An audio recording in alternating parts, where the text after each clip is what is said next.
Hello everyone, this is Diksha Rathore and welcome back to my channel. तो friends, आज के इस वीडियो में हम बाल्यावस्था के बारे में पढ़ेंगे। इससे पहले मैंने आपको शैशवावस्था के बारे में बताया था। ठीक है, तो आपको ये वीडियो पूरा देखना है, अपनी नोट्स क्रिएट आप कर सकते हो। सो वीडियो को लाइक एंड शेयर कर दीजिए, चैनल को सब्सक्राइब कर लीजिए। तो शुरू कर लेते हैं। देखिए, जैसे कि मैंने आपको बताया था, जन्म से 6 वर्ष की जो अवस्था है वो शैशवावस्था है, और बाल्यावस्था जो है 6 से 12 वर्ष तक की जो अवस्था होती है उसको बाल्यावस्था कहते हैं। ठीक है, तो देखिए, जो मनोवैज्ञानिक थे कोल और ब्रूस, इनके अनुसार बाल्यावस्था जो है एक अनोखा काल है। ठीक है, अगर पूछा जाए अनोखा काल किस अवस्था को कहा जाता है तो बाल्यावस्था को कहा जाता है, और किस किस वजह से वो मैं आपको विशेषताएं इसकी बताऊंगी। ठीक है, सिर्फ आपको पहले ये समझ लेना है कि कोल और ब्रूस के अनुसार जो बाल्यावस्था है वो कैसा काल है, तो ये अनोखा काल है। ठीक है, अनोखा काल बाल्यावस्था को माना जाता है। ये सभी जो हैं बाल्यावस्था की हैं, तो यहाँ पर आप इसको देख सकते हो। प्रतिद्वंदिता का काल जो है, किलपैट्रिक ने कहा है कि बाल्यावस्था जो है प्रतिद्वंदिता का काल है। रोस के अनुसार मिथ्या परिपक्वता का काल, यानी जिस उम्र में बच्चा झूठ बोलता है, मिथ्या परिपक्वता का काल कहा जाता है बाल्यावस्था को, और ये डेफिनेशन जो दी है ये रोस ने दी है। प्रारंभिक विद्यालय की आयु जो है वो है बाल्यावस्था। खेल की आयु, अगर पूछा जाए खेल की अवस्था कौन सी है तो बाल्यावस्था है। निर्माण काल, यानी इसको हम निर्माण काल भी कहते हैं या स्वर्णिम काल भी हम कहते हैं। मूर्त चिंतन की अवस्था, यानी मूर्त तरीके से बच्चा सोचता है, तो कौन सी अवस्था में सोचता है? बाल्यावस्था में सोचता है। अगला है दल समूह की अवस्था, ये थोड़ा गलत है। दल समूह की अवस्था, अगर पूछा जाए कि बच्चा गैंग में जो रहता है, दल समूह में रहने की जो अवस्था होती है वो बाल्यावस्था होती है। स्थूल संक्रियात्मक अवस्था, तो ये कौन सी है? जो है हमारी बाल्यावस्था। अवस्थाओं की आयु, ठीक है, अवस्थाओं की आयु जो है ये कौन सी अवस्था को कहा जाता है? बाल्यावस्था को। ठीक है, तो बाल्यावस्थाओं की जो अवस्था है, ठीक है डियर, वो कौन सी है? बाल्यावस्था की जो अवस्था है 6 से 12 वर्ष तक की अवस्था। ठीक है, तो ये सभी जो ये उपनाम थे ये बाल्यावस्था को दिए गए हैं, तो ये पॉइंट आप याद रख लेना, अदरवाइज़ आप ऐसे इसका स्क्रीनशॉट ले सकते हो। और एक चीज़ और, हड्डियों की संख्या अगर हम बात करें, शैशवावस्था में हड्डियों की संख्या 270 होती है, बाल्यावस्था में 350 होती है। ठीक है, अगर पूछा जाए एग्ज़ाम में, किशोरावस्था में हो जाती हैं 206, शैशवावस्था में 270, बाल्यावस्था में 350 और किशोरावस्था में 206। ठीक है डियर, आगे हम बढ़ते हैं। आप इसका स्क्रीनशॉट ले सकते हो अच्छे से, मैंने बहुत अच्छे तरीके से अभी आपको समझाए हैं। ये इसके उपनाम हैं, किन किन नाम से बाल्यावस्था को पुकारा जाता है। आगे अगर हम बात करें, ये जो है इम्पोर्टेंट डेफिनेशन, आपको ये डेफिनेशन अच्छे से याद रखनी है। कुप्पूस्वामी के अनुसार बाल्यावस्था में अनेक अनोखे परिवर्तन देखे जा सकते हैं। ठीक है, कुप्पूस्वामी के अनुसार जो है बाल्यावस्था में अनेकों जो है अनोखे परिवर्तन देखे जा सकते हैं। दैट्स वाई बाल्यावस्था को अनोखा काल भी कहा जाता है। ब्लेयर, जोन्स व सिम्पसन के अनुसार शैक्षणिक दृष्टि से बाल्यावस्था से अधिक जीवन में कोई महत्वपूर्ण अवस्था नहीं है। तो ये किस मनोवैज्ञानिक ने कहा है? ब्लेयर, जोन्स एवं सिम्पसन। बर्ट के अनुसार बाल्यावस्था जो है भ्रामक एवं साहसिक कार्यों की प्रवृत्ति में वृद्धि होती है, यानी बच्चा जो है बहुत ज़्यादा जो है घूमता है, साहसिक कार्य वो करता है। ठीक है, तो ये किस में होती है? बर्ट ने कहा है बाल्यावस्था में। ठीक है, स्ट्रेंग के अनुसार जो है बच्चे अपने को अति विशाल संसार में पाता है और उसके बारे में जल्दी से जल्दी जानकारी प्राप्त करना चाहता है ना। तो ये डेफिनेशन दी है स्ट्रेंग ने। ठीक है डियर, अगला जो है सिगमंड फ्रायड कहते हैं कि बाल्यावस्था को काम की प्रसुप्तावस्था काल कहा जाता है। जहाँ पर भी काम की बात आती है वहाँ पर सिगमंड फ्रायड का नाम आता है।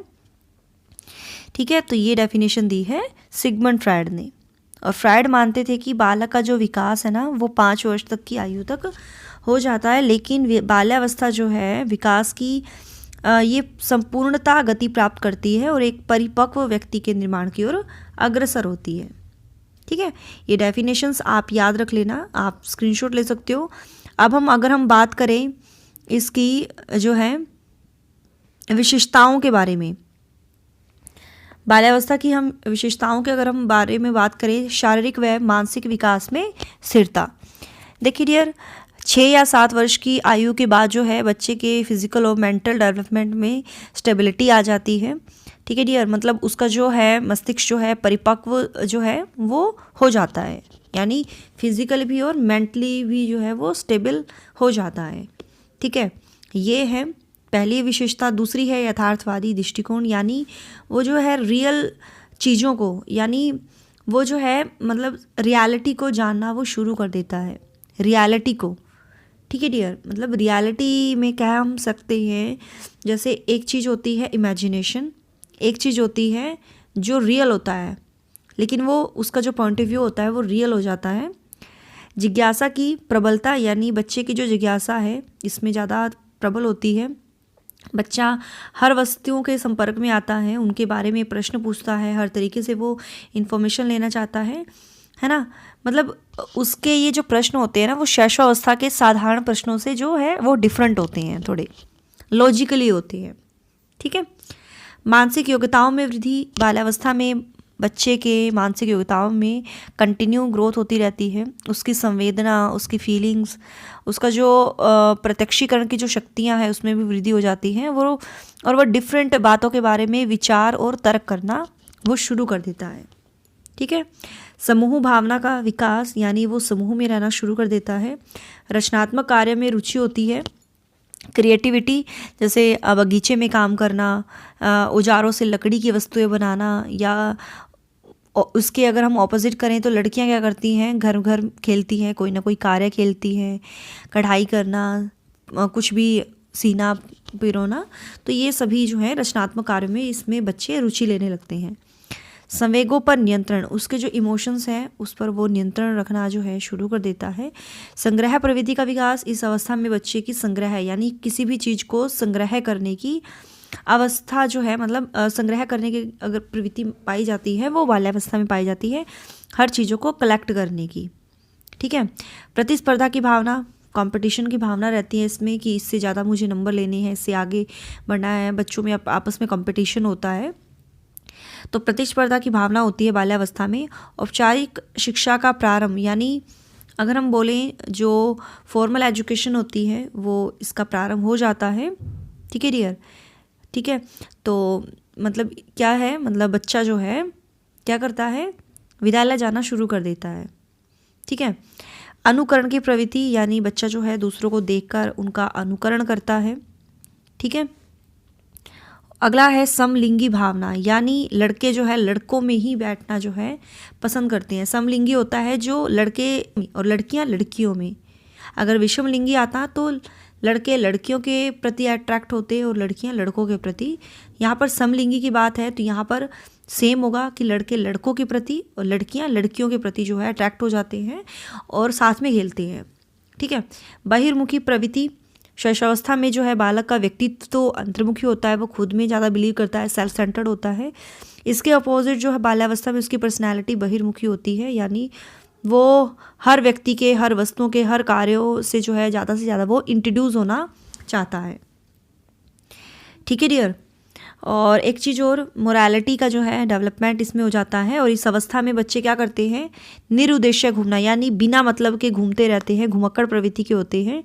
9 वर्ष की जो बच्चे होते हैं वो आवारा घूमते हैं, बिना छुट्टी लिए जो है विद्यालय से भागने, मतलब ये आदतें उसमें होती हैं बच्चे में।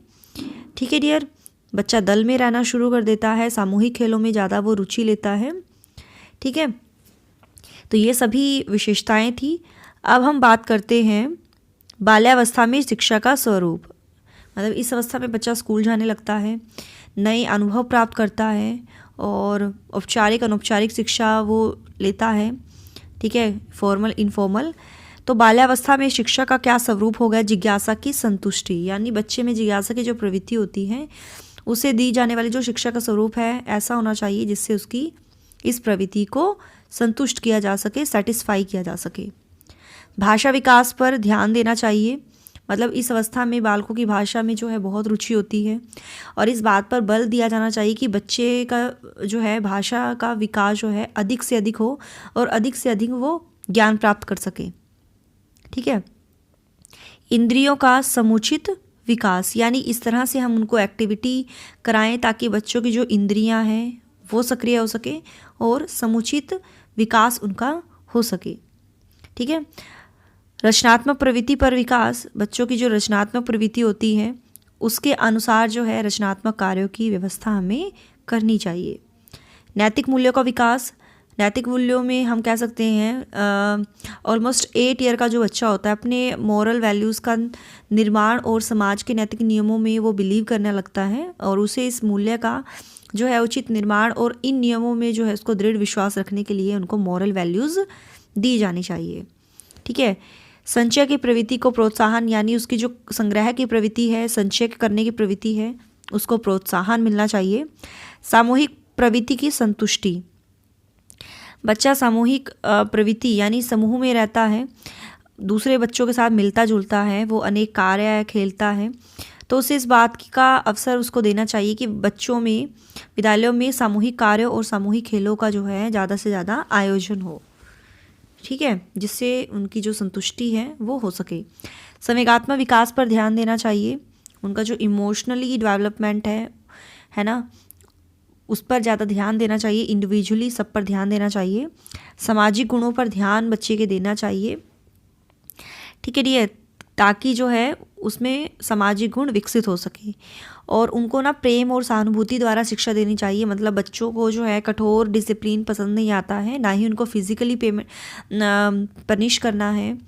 ठीक है, ना ही उनको डांटना या उनसे जेलसी घृणा करनी है, बल्कि हम उनसे प्रेम से यानी प्यार से और सहानुभूति से हम उनको पढ़ाएंगे। ठीक है। और सभी शिक्षा शास्त्री क्या मानते हैं कि बच्चे की जो स्वाभाविक प्रवृत्ति होती है वो खेल होती है, यानी बच्चों को खेल द्वारा हम बच्चों को सिखाएंगे। ठीक है।